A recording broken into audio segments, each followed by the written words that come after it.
Hello guys, welcome to the channel. Today we are looking at the all brand new 2020 Land Rover Defender. Comes in two body sizes.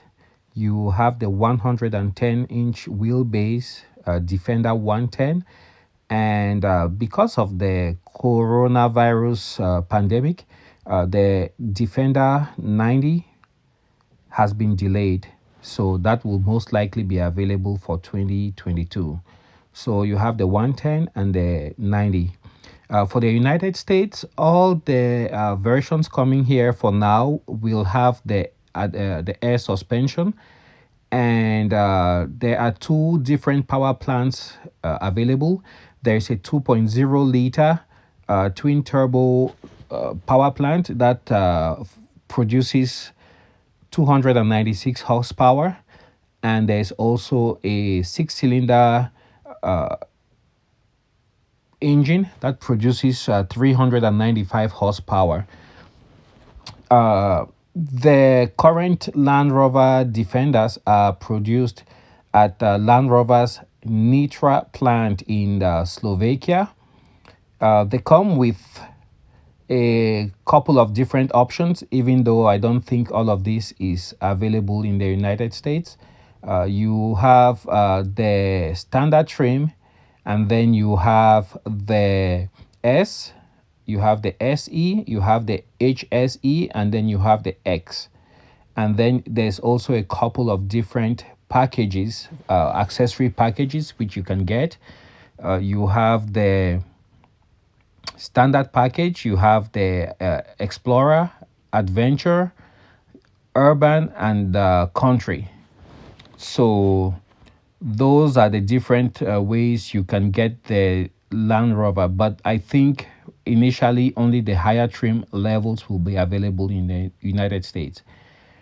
So far, reliability seems to be an issue because these vehicles, things as simple as the headlight, are controlled by a module, and if those modules fail to communicate with each other, then the CAN bus system simply starts throwing out faults or shuts itself down.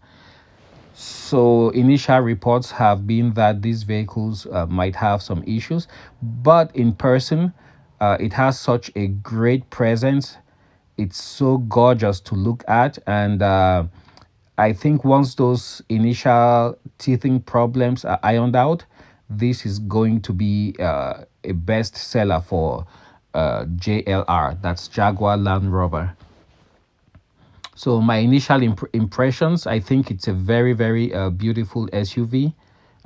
One that's not like a cookie cutter SUV that you find at every turn or every corner or every strip mall. Jaguar Land Rover also incorporated the new PV Pro infotainment system in this new Defender series.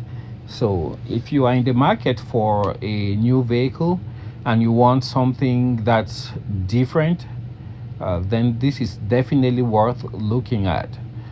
If you have a dealership close to you, stop by, take a look, and I think these are definitely worth the money. Only issues I can think of would be the reliability issues that some people are reporting so far.